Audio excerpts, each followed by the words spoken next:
that have to do with?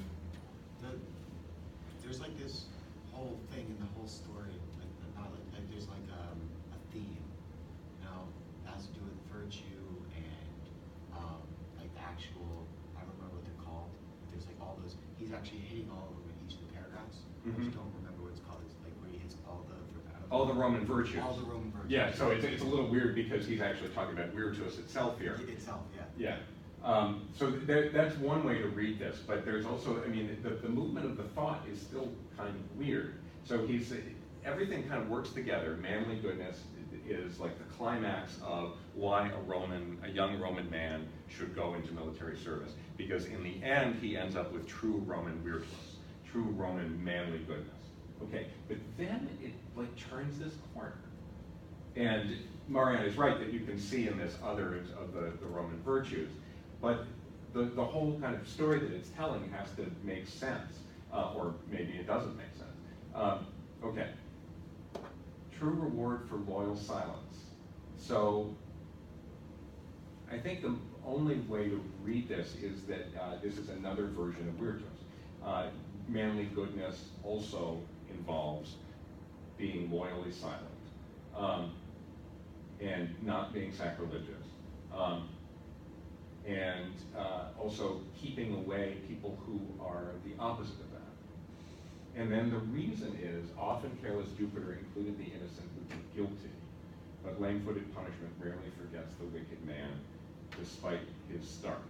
All right, so what's going on with lame-footed punishment and the wicked man? What does despite his start mean?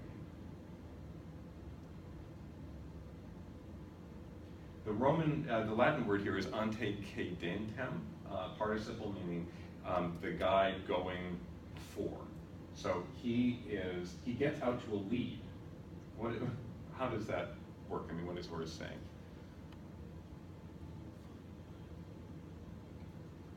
How does a wicked man who does something bad get out to a lead in front of lame-footed punishment?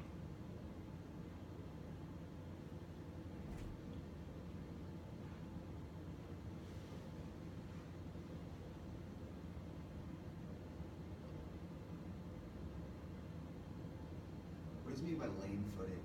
Okay. And like just dragging his foot, or is it? Yeah, this is an old way of thinking about this concept, which in Latin is poina, and in Greek is nemesis.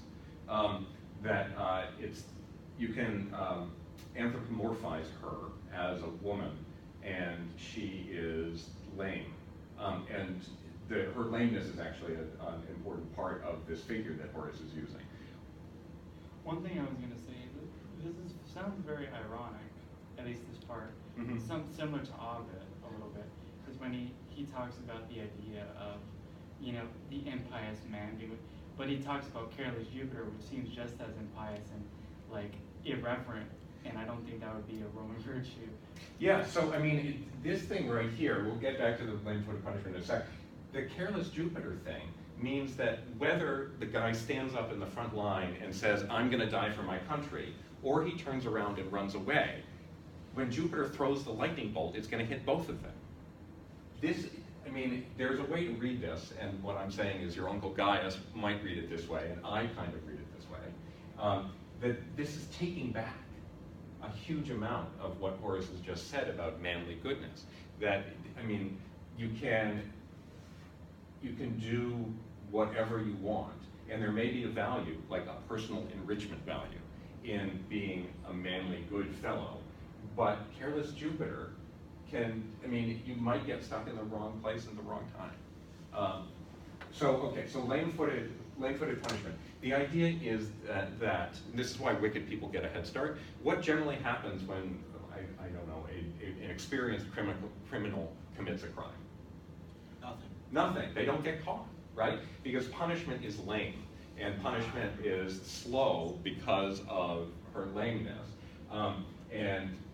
But Horace is saying, she rarely forgets the wicked man despite his start.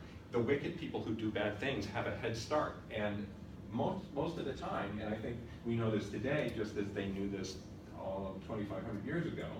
I have to adjust for Latin, don't I? 2,000 years ago. Just as they knew it 2,000 years ago, many people who do really terrible things get away with it. They just do. And in the Civil War, there are a lot of people who are in power at this time, even if we don't want to say that he's saying bad stuff about Augustus and Maecenas, which I think it's quite possible he is saying. But even if you discount like the people who butter Horace's bread, there are still a lot of people who have a lot of money and a lot of power who did horrible things in the Civil War. I mean, Game of Thrones comes to mind because Martin does a really good job of like embodying medieval history where more or less assholes always won. And the same was definitely true in Rome. And here Horace he says, often careless Jupiter has included the innocent with the guilty, I think is a better translation. But lame-footed punishment rarely has forgotten is the better translation. Here the wicked man despite his start. But, I mean, just go with rarely. Rarely is not never. And Horace uses the word rarely instead of the word never. So, I mean, at the end of this whole thing about manly virtue and about how you have to do what's right, he says, more or less, it doesn't matter. So, is he playing off his third and fourth sentence onto the first and second, saying that no matter what, even if you do something wrong and you don't get caught now, that later you might end up thinking it was for one reason, but you're actually getting caught as another? I think that is definitely one way to read it. Like you could be, like you and I could have committed a crime, but later, I die with somebody else because of that crime. Yeah, I mean, but punishment may be caught up with you, Yeah. but maybe it was like Jupiter trying to kill somebody else. Yeah, it still catches you fatally. Yeah, so I mean, it ends up, he starts out with this really certain thing, let the boy go to war. And then he ends up, because in war, it's sweet and fitting to die for your country, you're gonna die anyway. But then at the end, it's like, it's a crapshoot. Which seems to me, I mean, this is a subversive way to read this tome, but whether you adopt it or you kind of read it straight, and Horace is just trying to like tell us about different ways to be good, and one way to be good is to respect the gods and make sure that you're not with anybody bad, because if you're with anybody bad, you could get caught in collateral damage. That's like just some advice he decides to give at the end. Okay. So I want to see if Google Drive is up again so that we can go through. Yes, okay, good.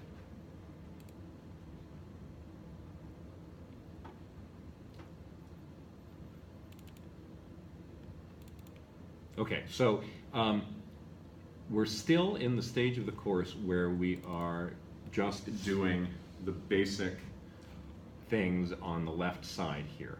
Okay, so the TSTT story session, we've had two of those now. The first one was when the wagon broke down, and the second one is Uncle Gaius demanding that you give a performance with him of the Roman odes. So you read through the story, and then you do the reading with the annotations. Okay, so how does everybody feel about tallying their annotations at this point? You want to look, okay. Well, I might forget. if it's just because it's the first time, Sure. I'll never ask again. Yep, no, it's fine. No. If my interpretation was that I did do the amount, I just want to see from your perspective. Sure. Yeah. Okay, so we're going to go into a blank one. Because I made a checklist every time I did it, and I Sure. did it right. Yeah, so the tricky thing is just getting it into the proper page, the proper sheet on your dossier, which is right here. And you fill in the Y's across, and then, so for Tuesday, we did 11, Mission 1, Episode 1. For tonight, we're doing 12, Mission 1, Episode 2. And you'll put the Y's in for the 5 annotations, the 5 replies, 1 100-word annotation, 1 100-word reply. So that's like step 2. Step 1 is read the story. Step 2 is do the reading and make your annotations. The annotations can have to do with the story if you want, but more likely they're just going to be kind of your thoughts about it. But it's a way of kind of engaging with the material so that when you go back in step 3, to the collaboration, you have something to talk about. So if you're an operative on Team Bellator, yeah, my password is so complicated, I'm not going to do it. But what you get a thread that hopefully you all have recognized, because I think everybody in this room did that, except for Christiana, who has different things to do. And you just collaborate.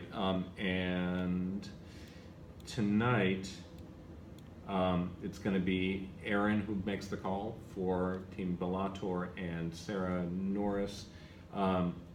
If she's having some trouble figuring stuff out, so if she doesn't show up, don't worry, just do your collaboration, and everything will be fine. Okay, so we're next week I'll talk about working docs and about reports. They're pretty straightforward. You can take a look if you want, but the thing about the working docs especially is that you get full credit whenever you do it. So if you want to go back to the ones that you missed, nobody's done them so far because everybody's getting into it. If you want to go back later to the ones that you missed, you get 10,000 points per working doc, which is a good amount. And you can double dip with the stuff you talked about in annotations as well. Okay, so I think that's going to be it for our session